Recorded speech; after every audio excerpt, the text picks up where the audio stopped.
Hello viewers, welcome to my YouTube channel Gurukul Sanskrit training সেন্টারে তোমাদের সবাইকে স্বাগত। আজ যে বিষয়টা নিয়ে উপস্থিত হয়েছি সেটি হলো মহাভারত।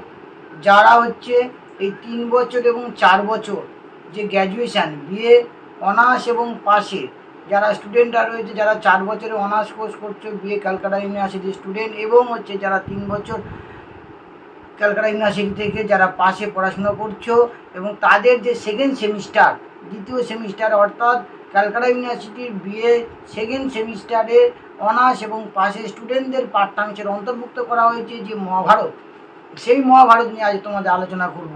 এবং এই মহাভারত থেকে বিভিন্ন জায়গায় কম্পিটিটিভ পরীক্ষা প্রশ্ন আছে, যেমন net, SET, SSC, PSC, CSC এবং হচ্ছে ডব্লিউবিসিএস, বিভিন্ন কলেজ সার্ভিস পরীক্ষা, বিভিন্ন জায়গাতে বিভিন্নভাবে হচ্ছে কোশ্চেন কিন্তু এখান থেকে আসে। সেই জন্য করে আজকে তোমাদের মহাভারত সম্পর্কে ডিটেলস সমস্ত বিষয় নিয়ে আমি আজ আলোচনা করব। তোমাদের কোনো আর সমস্যা থাকবে না। আরেকটা বিষয় বলে রাখি, যারা এখন আমার এই চ্যানেলে নতুন তারা অবশ্যই করে চ্যানেলটাকে সাবস্ক্রাইব করে রাখবে, আর ভালো লাগে লাইক করবে এবং কোনো কিছু জানা থাকলে কমেন্ট করে জানাবে। আর তোমাদের বলে রাখি, তোমরা কিন্তু কেউ স্কিপ করে দেখবে না, পুরো ভিডিওটা কিন্তু দেখবে, তাহলে মহাভারত সম্পর্কে তোমাদের যা কিছু সমস্যা সব এখানে তোমাদের সমাধান হবে। বলে রাখি যে মহাভারতটার বিষয় কি এবং কে রচয়িতা কে, মহাভারতে কতগুলি পর্ব রয়েছে, মহাভারতে যে প্রত্যেকটা পর্বের মধ্যে কী কী বিষয় রয়েছে, এবং এই মহাভারতের রচয়িতা তার নামকরণ সার্থকতা বা মহাভারতের অপর নাম কি, এখান থেকে অনেক রকমভাবে কোশ্চেন আসে। তোমরা দেখো, আমার সাথে থাকো, তোমরা যে দেখতে শুরু করো। প্রথমে তোমাদের বলে রাখি যে মহাভারত, এই দেখতে পাচ্ছ যে মহাভারত যে এত বড়, এই যে এটি একটা ভারতের জাতীয় মহাকাব্য। ভারতবর্ষের জাতীয় মহাকাব্য কি না মহাভারত। এই মহাভারতের অপর নাম কি, মহাভারতের অপর নাম হলো শত সাহসী সংহিতা, এবং মহাভারতের আর কি নাম ভার্গব গীত। মহাভারতের অপর নাম ভার্গব গীত, বিভিন্ন কম্পিটিটিভ পরীক্ষা এক্সামে এসেছে মহাভারতের অপর নাম। এছাড়াও মহাভারতকে পঞ্চম বেদ বলা হয়। আর মহাভারতের রচয়িতাকে শ্রীকৃষ্ণ দ্বৈপায়ন বেদব্যাস। শ্রীকৃষ্ণ দ্বৈপায়ন বেদব্যাসের এই কৃষ্ণ কথাটা কেন নাম হলো, তার গায়ের রং কালো ছিল তাই কৃষ্ণ। আর দ্বৈপায়ন কেন হলো, দ্বৈপায়ন দ্বীপে, যমুনা দ্বীপে তিনি জন্মগ্রহণ করেছিলেন, তাই হচ্ছে দ্বৈপায়ন। আর বেদব্যাস, যে 4টে বেদকে তিনি ভেঙেছিলেন, তার জন্য তার নাম হলো বেদব্যাস। এই যে ব্যাসদেব বা কৃষ্ণদ্বৈপায়ন বেদব্যাস সপ্ত চিরঞ্জীবীর মধ্যে একজন চিরঞ্জীবী। সেই সপ্ত চিরঞ্জীবী কী কী নামগুলো দেখে রাখো, তোমরা জানবে। ভারতের পরম্পরা মহর্ষি ব্যাসদেবকে এখানে সপ্ত চিরঞ্জীবীর মধ্যে একজনকে ধরা হয়। প্রথমে যে চিরঞ্জীবী, সপ্ত চিরঞ্জীবীর মধ্যে অশ্বত্থামা 1 নম্বর, 2 নম্বর বলি, 3 নম্বর ব্যাসদেব, 4 নম্বর হনুমান, 5 নম্বর বিভীষণ, 6 নম্বর কীট, আর 7 নম্বর পরশুরাম। এই 7জন হচ্ছে চিরঞ্জীবীর মধ্যে ব্যাসদেব হচ্ছে 3য় নম্বর চিরঞ্জীবী। এছাড়াও হচ্ছে মহাভারতে পঞ্চরত্ন আছে। কি কি পঞ্চরত্ন আছে? গীতা, বিষ্ণু সহস্রনাম, অনুগীতা, গজেন্দ্র মোক্ষ, ভীষ্মস্তবরাজ। আর এটি আর্য মহাকাব্য বা শত সাহসী সংহিতাও বলা হয়। এই মহাভারতের আরও হচ্ছে বংশাবলী কিছু আছে, বৈশিষ্ট্য, শক্তি, পরাশর, সত্যবতী, তার ব্যাস, সুখদেব, ব্যাস। আর মহাভারতে কোন যুগের কাহিনী আছে না দ্বাপর যুগে। আর রামায়ণ ছিল কি ত্রেতা যুগে, তাই হচ্ছে রামায়ণ আগে, মহাভারত পরবর্তীকালে রচনা হয়েছে। এবার হচ্ছে মহাভারতের একটা সম্পর্কে একটা কথা প্রচলিত আছে কি, যত ন ভারতে তৎ ন ভারতে, যা তাহলে এই সম্পর্কে প্রচলিত আছে। এছাড়া 3 বৎসে মহাভারত রচনা করেন। আর মহাভারতের মেন অঙ্গী রস কী, মহাভারতের অঙ্গী রস হলো বীর রস, আর মুখ্য রস হলো শান্ত রস। তাহলে এই দুটো কিন্তু কোশ্চেন কিন্তু ভালো করে তোমরা মাথায় রাখবে। আর মহাভারতের পর্ব তোমরা তো জানো, 18টি মহাভারতের পর্ব রয়েছে। মহাভারতের পর্ব কথা 18টি পর্ব। আর মহাভারতের শ্লোক সংখ্যা 1 লক্ষ, তাই মহাভারতের অপর নাম শত সাহসী সংহিতা। আর মহাভারতের 3টে স্তরে বিভক্ত হয়েছে। প্রথম স্তরটা কি নাম হলো যে সৌত রচনা বা জয়, তখন কিন্তু শ্লোক সংখ্যা ছিল 8800টি শ্লোক। তারপরে এলো ভারত, তাহলে যে ভারতটা হচ্ছে দ্বিতীয় স্তর, ব্রাহ্মণ রচনা বা ভারত যে স্তর, সেখানে ছিল 24,000 শ্লোক। তাহলে প্রথমে জয়, তারপর ভারত, তারপরে তৃতীয় এলো মহাভারত, সেখানে ভিক্ষুক সমগণের রচনা বা মহাভারত, এখানে 1,00,000 শ্লোক। তাহলে ভারত হচ্ছে কি মহাভারতটা 3টে স্টেপে এলো, জয়, ভারত, মহাভারত। তাহলে এই জায়গা কিন্তু ভারতের এই মহাভারতের বিষয়টা আমি বলে দিলাম। এবার আমি মহাভারতে 18টি পর্ব মনে রাখবে। এই 18টি পর্বে পরীক্ষা কোশ্চেন হতে পারে যে 4 নম্বর পর্ব কী, 10 নম্বর পর্ব কী, টোটাল 18টা পর্ব, প্রথম থেকে 5টা পর্বে ক্রম অনুযায়ী সাজাও, বা যে কোনো হচ্ছে 5টা পর্বের নাম লেখো, বা এখানে যেটা বলে বৃহত্তম পর্ব কোনটি, ক্ষুদ্রতম পর্ব কোনটি, এভাবে কোশ্চেন হয়। তখন পয়েন্ট মনে রাখো যে প্রথম পর্ব আদি পর্ব, তারপর 2 নম্বর সভা, বন, বনের পরে আদি, সভা, বন, বিরাট, উদ্যোগ, ভীষ্ম, দন, কর্ণ, শল্য, সৌপ্তিক, স্ত্রী পর্ব, শান্তি পর্ব, অনুশাসন পর্ব, অশ্বমেধ পর্ব, আশ্রমবাসিক পর্ব, মৌসল পর্ব, মহাপ্রস্থানিক পর্ব, স্বর্গারোহণ পর্ব। তাহলে কি 1 নম্বর বললাম আদি পর্ব, 2 নম্বরে সভা পর্ব, 3 নম্বরে বন পর্ব, 4 বিরাট পর্ব, 5 উদ্যোগ, 6 ভীষ্ম, 7 দ্রোণ, 8 কর্ণ, 9 শল্য, 10 সৌপ্তিক, 11 স্ত্রী পর্ব, 12 শান্তি পর্ব। এইটা হলো বৃহত্তম পর্ব। যদি পরীক্ষা পড়ে মহাভারতের বৃহত্তম পর্ব কী হচ্ছে, শান্তি পর্ব। যেটা কত নম্বর হচ্ছে পর্ব না, সেটা হচ্ছে 12 নম্বর পর্ব। আর হচ্ছে 13 নম্বর অনুশাসন পর্ব, আর 14 নম্বর অশ্বমেধ পর্ব, 5ম পর্ব আশ্রমবাসিক পর্ব, আর 16 মৌসল, আর 17 নম্বর যে মহাপ্রস্থানিক পর্ব, এটা হচ্ছে ক্ষুদ্রতম পর্ব, এবং স্বর্গারোহণ পর্ব 18টি পর্ব। এবার মহাভারতের অবলম্বনে কিছু কিছু নাটক রচনা করেছিলেন মহাকবি ভাস বিরচিত। যে নাটকগুলির মধ্যে দ্রুত ঘটোৎকচ, দ্রুত বাক্য, কর্ণভার, মধ্যম ব্যয়, পঞ্চরাত্র, উরুভঙ্গ, বালচরিত, এই 7টা মহাভারত অবলম্বনে ভাস এই নাটকগুলি রচনা করেছিল। এবং অভিজ্ঞান যে শকুন্তলম যে নাটক মহাকবি কালিদাস লিখে, সেটা কিন্তু মহাভারত অবলম্বনে। এবং বেণীসংহার নাটক যেটা হচ্ছে ভট্টনারায়ণ লিখে, সেটা কিন্তু এই মহাভারত অবলম্বনে। তাহলে অভিজ্ঞান শকুন্তলা সেটাও মহাভারত, বেণীসংহারটা ভট্টনারায়ণ লিখে, সেটাও কিন্তু মহাভারত অবলম্বনে। রাজশেখর বালভারত, সেটা মহাভারত অবলম্বনে। এবং মহাকাব্য কিছু কিছু রচনা করা হয়েছিল মহাভারত অবলম্বনে। পরীক্ষায় যে মহাভারত অবলম্বনে যে কোনো দুটি মহাকাব্যের নাম লেখো। শিশুপাল বধ, যেটা মাঘ লিখেছেন, মহাভারতের সভা পর্ব থেকে নেওয়া, সেইটা হচ্ছে কি শিশুপাল বধ মাঘের রচনা। মাঘ রচনা করলো শিশুপাল বধ নামক যে মহাকাব্যটা, সেটা হচ্ছে মহাভারতের সভা পর্ব থেকে নেওয়া। এবং নৈষধ চরিত শ্রীহর্ষ লিখলেন নৈষধ চরিত, সেটা বন পর্ব থেকে নেওয়া। কিরাতার্জুনীয়ম যেটা মহাকাব্য লিখলেন ভারবী, সেটা হচ্ছে বন পর্ব থেকে নেওয়া হয়েছে। এবং চম্পু কাব্য কী কী মহাভারত থেকে নেওয়া হয়েছে দেখো, নলচম্পু ত্রিবিক্রম ভট্টের লেখা, সেটা হচ্ছে মহাভারতের বন পর্ব থেকে। ভারত চম্পু, সেটা অনর্ব বলেছে বলে অনন্ত ভট্টের লেখা। এছাড়া হচ্ছে পঞ্চালী স্বয়ংবর চম্পু, যেটা নারায়ণ ভট্টের লেখা। আর দ্রৌপদী পরিণয় চম্পু, যেটা চন্দ্রকবির লেখা। এবং হচ্ছে প্রমুখ হচ্ছে আখ্যান, কোন কোন আখ্যান মহাভারত থেকে নেওয়া হয়েছে আখ্যানগুলো, এবং কোন পর্ব থেকে নেওয়া হয়েছে।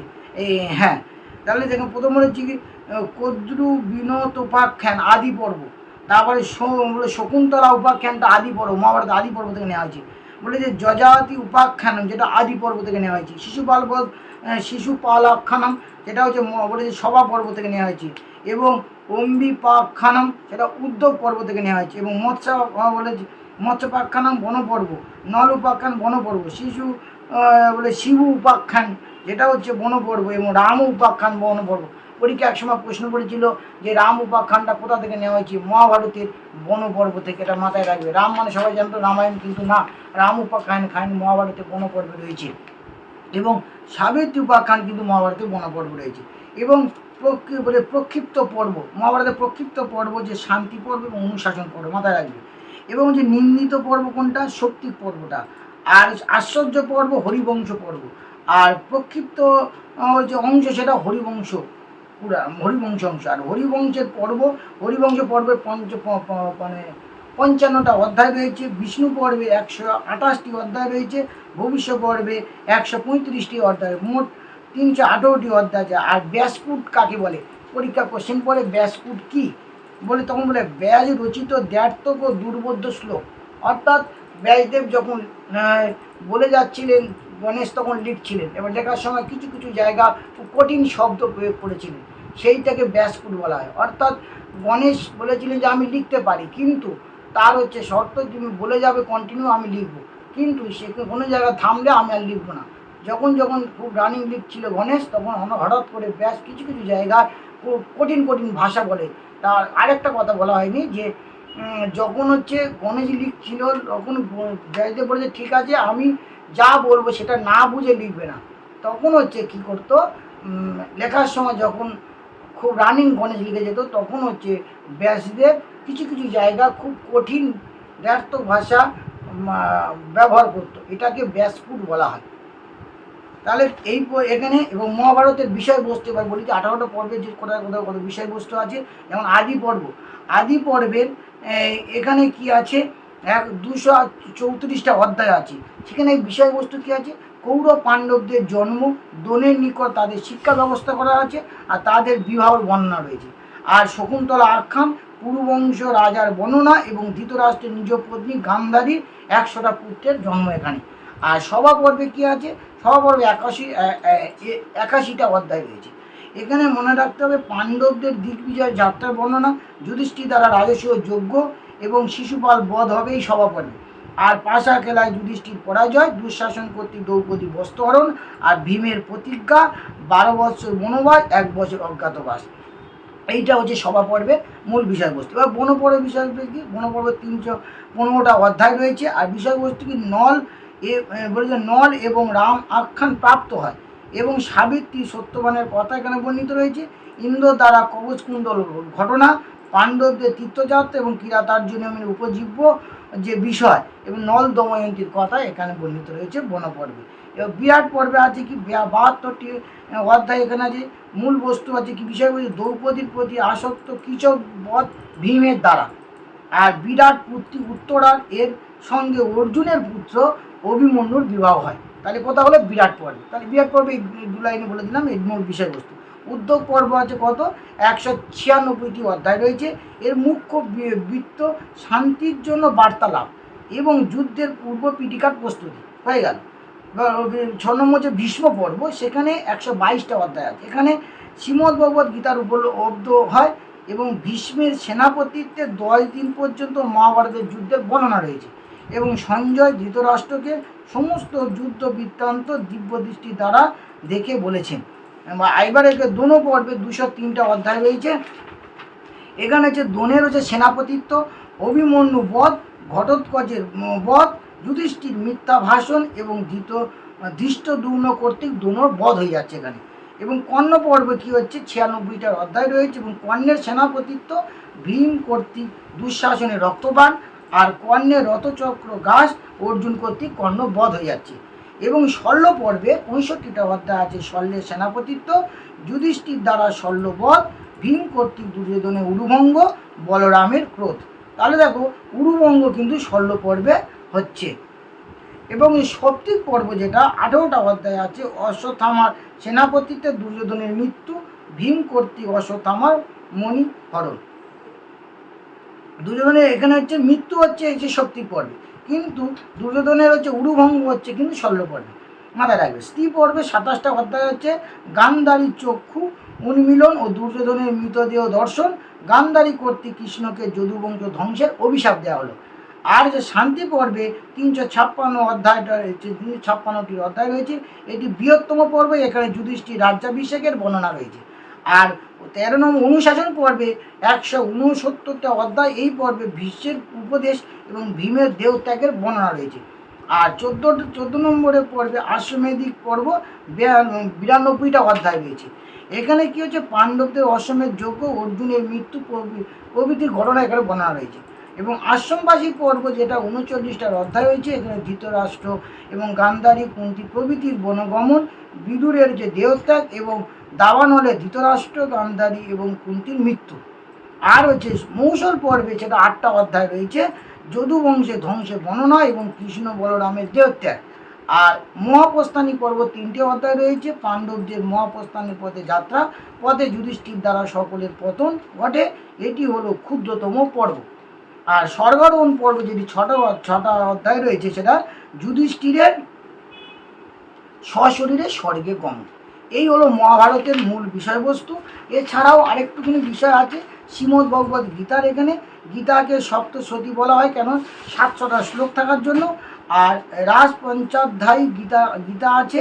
গীতা সম্বন্ধ পর্ব হলো ভীষ্ম পর্ব, তিনটি যোগের সম্বন্ধে গীতা সৃষ্টি হয়, একটা জ্ঞানযোগ, কর্মযোগ এবং ভক্তিযোগ। জ্ঞানযোগ আত্মার অবিনশ্বত্ব বর্ণনা হয়েছে, কর্মযোগে নিষ্কাম কর্ম এবং ভক্তিযোগে পরিপূর্ণভাবে ঈশ্বরে আত্মসমর্পণ। আর বিষ্ণু পর্বের যে 25 থেকে যে 42তম অধ্যায় বর্ণিত জ্ঞান কর্ম ভক্তি সম্পর্কিত শ্রীকৃষ্ণের মুখ নিশ্চিত বাণী গ্রন্থ হল শ্রীমদ্ভগবদ্গীতা। এর অপর নাম বলেছি সপ্তশতী, যোগশাস্ত্র, ব্রহ্মবিদ্যা, শ্রীকৃষ্ণার্জুন সংবাদ।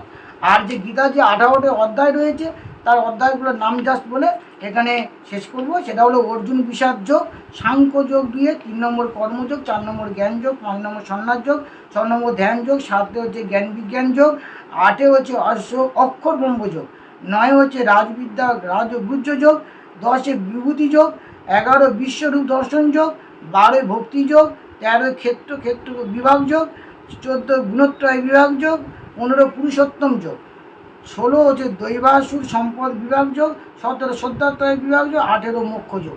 আজকের বিষয়গুলো সম্পর্কে আলোচনা করব, মহাভারতের সমস্ত বিষয় সম্পর্কে। তোমাদের আশা করি সমস্ত বেশ করে NET SET, SSC, PSC, CSC এবং যারা হচ্ছে গ্র্যাজুয়েশানে second semester Calcutta university honours এবং পাস স্টুডেন্ট যারা রয়েছে তাদের সমস্ত বিষয় কাজে লাগবে।